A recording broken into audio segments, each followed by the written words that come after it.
In the program that was distributed, we had David Sullivan to present next, but it's a long season and David has succumbed to injury. So we've got Stephen Brown coming off the bench to replace him.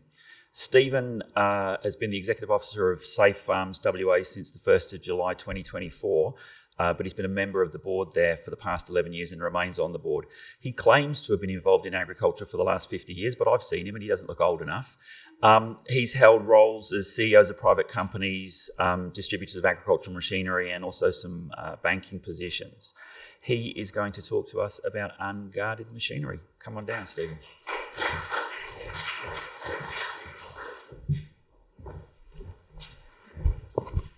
Thanks very much, and good morning everybody, and welcome those online and those here today.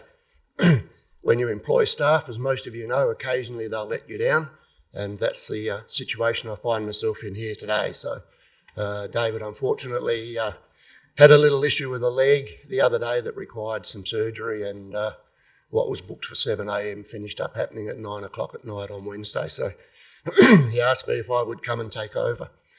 So Safe Farms is a not-for-profit organisation. We've been around 31 years, and our focus is education and assistance with a member based on what and how to implement farm safety programs, how to manage them, etc. What I'm going to present about today is injuries, and the main reason, I'm talking about injuries is National Farm Safety Week starts on Sunday and runs for a week. And the focus on that, as I'll talk briefly later on about, is second chances and will you get one? Based on what we see as we talk to our members, as we go around to farms, as they come to events, as we go to field days, etc., there's some common things that create injuries in agriculture and create serious injuries. And I'm going to talk more about injuries than deaths because, as Sally just alluded to, since the inquiry into deaths in 2022, the deaths in agriculture have dropped very, very significantly to the number that she mentioned of 3 last year and 1 this year. And that compares to, I think last year nationally it was 73. That said, those numbers are very pleasing to see, and our challenge now is to maintain those numbers or improve them and aim for the magical 0 in a year. Unfortunately, the same can't be said for injuries. The statistics we've got, and we've got 2 separate lots from reputable organisations, are showing us that serious injuries in agriculture remain at 300 per year across agriculture in WA. A serious incident, depending how you define it, WorkSafe's definition is one that requires attendance to a doctor, a medical centre or a hospital within 48 hours of the event. Some of the insurance companies classify it as those that need more than 11 days off work or with work and workers' compensation involved. But whichever one you take, 300 for the last 2 years, they're fairly significant numbers. So what are we finding as we talk to people, as we go around? We sit on the ASAC committee that Sally mentioned earlier, and we talk to different people about what's happening. The biggest ones we find, and the biggest ones we come across, and we come across it every time, is unguarded machinery. And you've heard us talk about this before. You've heard everyone talk about this before. Unguarded machinery, and we still see it. Every farm we go on, there'll be a PTO with no cover. There'll be a bearing or a bolt or something sticking out somewhere. So that is the biggest killer in this, and the biggest problem in this industry. They account for the majority. We've got some statistics that break down serious injuries into 16 different areas and categories. And unfortunately, Wheat Belt North and Wheat Belt South are the biggest culprits. At this stage, we haven't been able to get good statistics on the pastoral industry, but the way they muster cattle, I wouldn't be surprised that if we got them, there would be some significant issues up there with horse injuries, side-by-sides, 4-wheel drives and all sorts of other things. So when I talk about 300, I'm only talking really about the southern half of the state and not pastoral, which, you know, what happens when they're mustering cattle, etc. The fortunate part is most of these injuries are preventable, and it's not hard to prevent, and I'll talk about that a bit later. Our goal as Safe Farms is to raise awareness, provide practical solutions, and to help members and people that are keen to implement a system that they can manage on their farm. We don't have one set system because obviously there's no two farms the same that we've come across in Western Australia. So we give you an overall guide on how to do something suitable to your property. The examples of unguarded machinery, and the most common ones we keep seeing, are PTO shafts and PTO shafts without a cover. You all know what a PTO is, you all know how fast they go around, and you probably can all guess what happens if you get a finger or a shirt or a bit of clothing tangled in a PTO.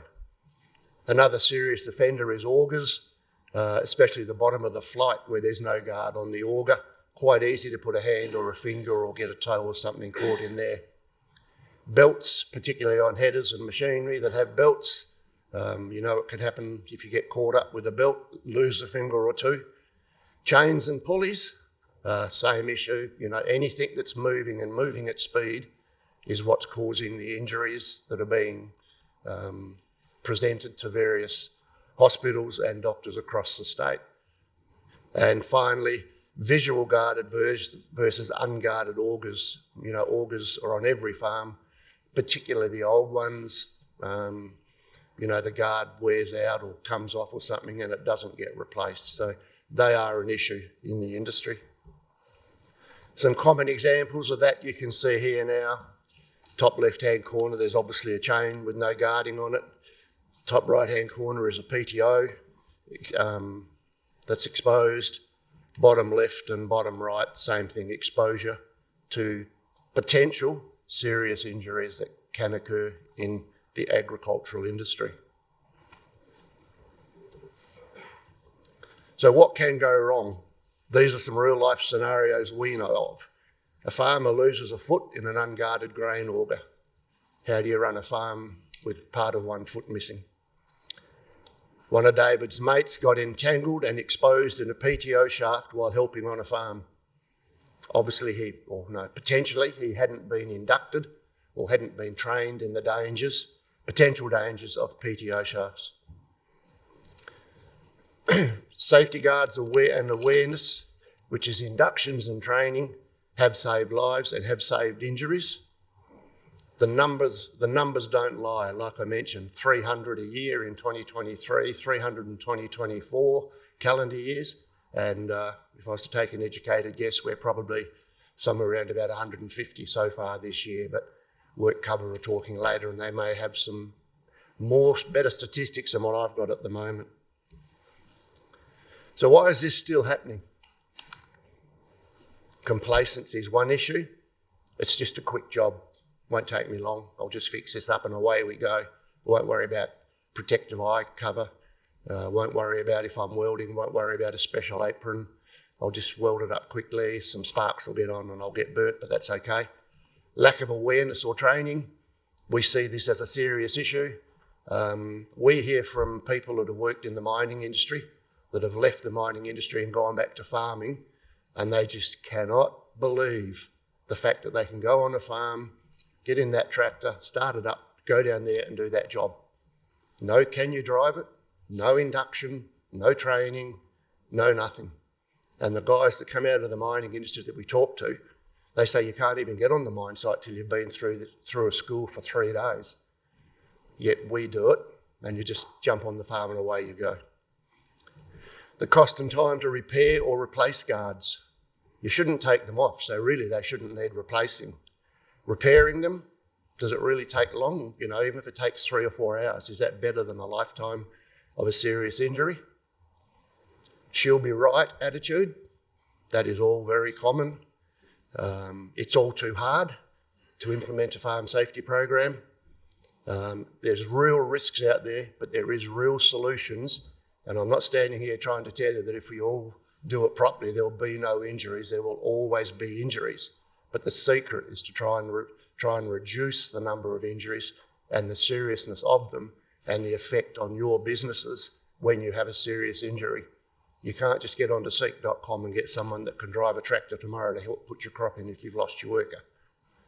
You can get truck drivers maybe, but they're not available on tap. So just need to be aware of the other implications of injuries. So how do you spot an unguarded machine? Well, it's probably pretty common sense there. There's exposed moving parts. There's missing shields and guards. Do-it-yourself repairs that bypass safety features or whatever's recommended in the owner's manual or what should be done by an approved supplier. Worn and broken covers, and a lack of pre-start checkups, pre-start checklists.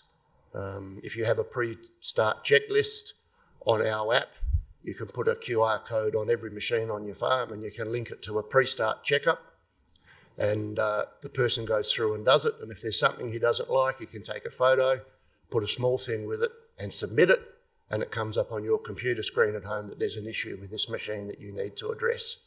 So it's as simple as that. It's not very hard. The pre-start checklists are supplied. WorkSafe have got them. We've got them. You can get them off the internet. They may not be 100% correct, but they'll be a starting point for you. So the simple fixes and practical steps: refit missing guards and shields, regular maintenance and safety checks, lockout, tag-out procedures. You can buy tag-out, things from Bunnings and other places. They really apply to machines and hand tools and things like that that are not suitable for the job. Training all workers, including casuals. I don't know how many backpackers come into WA every year and may or may not get some form of training from somewhere before they go out onto a farm. And then there's retrofit kits available. So really the big one there is training and education, and inductions is the biggest thing to help prevent injuries on your properties. So what we can do as a not-for-profit member, we have a number of training facilities. We have a green card, which is an online induction course, self-paced, 10 units. There's 2 on there. There's a basic one for workers, and then there's an advanced one, which is for the owner or the manager of the property, which explains to them their rights and responsibilities as the PCBU under the Work Health and Safety regulations and legislation.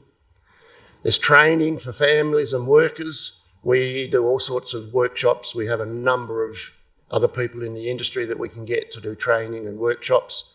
We know time's precious. They're not 2 days like Ozchem and some of those. We can keep them down to a couple of hours for you. And then there's other benefits. If you sign up as a member, we will actually come out on farm and we will sit with you around the kitchen table, you make us some scones and jam and cream, and we will help you set it up and help you work it out. And we'll also do a quick walk around your farm and just highlight some areas where you might have an issue. And one of the big ones we find is with chemical sheds. There's no PPE at the shed. There's no SDSs. The SDSs sometimes are older than 5 years, which means they're out of date. And there's no eye washdown station or no water station in the event of a spill or something similar. And of course, they're not locked and they're not kept locked. So, they're ones that are, can create some serious issues with chemicals. So, one guard can save a life. Guarding machinery saves lives. Take action today. If you've got nothing on today, just take a couple of hours with a worker or your wife or your husband or someone or your kids. Just walk around and have a good look. You can see if there's issues. You can see if there's guards missing. You can see if your chemical shed's not locked. And whatever you do, don't store paraquat in your machinery shed. That's a big no-no. So you really need to be aware of what you can and what you can't do. I will take questions a bit later on, but just before I do, I'm staying here afterwards, so if you've got any specific questions, happy to talk to you. But as I mentioned earlier, next week is National Farm Safety Week. The theme this year is second chances. Who knows how many you'll get? Well, I can tell you there's 600 people in the ag industry over the last 2 years that have got one. Is it their second, third, fourth or fifth? We don't know. So that's what it boils down to. Will you and do you get a second chance depending on what happens to you? And that's why we sort of, keep talking about these injuries and how important they are to maintain them. The other thing I'll just touch on very briefly, which is not a lot to do with farm safety, but can create some issues potentially under psychosocial hazards, which you'll hear more about later. The Fair Work Australia right to disconnect laws for small businesses, which is under 15 people, comes into effect on the 26th of August. I would strongly recommend, if you're a small business, 15, I'm pretty sure it's 15 or less, someone can correct me, that you should have a look at the Fair Work Australia website and just see what the rights to disconnect really mean to you and your business from the 26th of August, especially, and I won't preempt anything, but under psychosocial hazards, which you'll hear a bit about later, you can probably almost put the two together. So basically what it means is at 6 o'clock, your worker can say, see you boss, I'm off to football training, and you're not supposed to text him, ring him, or do anything until 6 o'clock the next morning or whatever it is. That's the hard and fast rule. There is some flexibility, but I'm not sure how many people are aware that this right to disconnect laws come in very shortly. Like I said, if you have any questions, take them quickly now. I'm not sure of time. But just something for you to take home. What's the one machine on your farm that might need a safety check when you get home? And something else to consider that we get told all the time, it's the mining industry. We're not going to be the mining industry. We don't want to be the mining industry. It's all too hard. Well, sorry, there's only one piece of work health and safety legislation in WA, and everybody that has a business in WA comes under that. Just one final thing for you to consider. Workers' compensation premiums for farmers run at about 6% of your workforce. Underground gold mining, pretty dangerous place that, isn't it? Being underground, digging holes, scratching around with machinery. Because mining have done what they've done in the last 20 years, their rate is 1.7%. So your workers' comp rates will keep going up every year until we get this right between all of us. So you're paying 3 times what a mining company is for your workers' compensation premium. Thank you. Terrific. Thank you very much, Stephen. You're standing in ably. Thank you. One question from online, and then we'll see if there's any from the floor. Do you see much in the way of DIY repairs to guards, and what are the main issues that you might see with those? Yes, we do see DIY repairs. I think the big question with them is, are they repaired to the original manufacturer's standard? It depends what you're actually guarding, but most machines are made to a standard.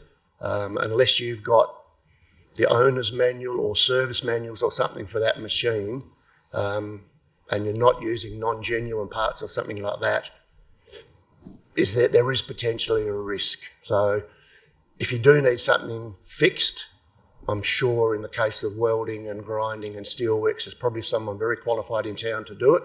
It won't cost that much. And if it's replacing parts on a machine, my suggestion is, where possible, always use manufacturer's parts. Terrific, thank you. Any questions at all for Stephen from the floor?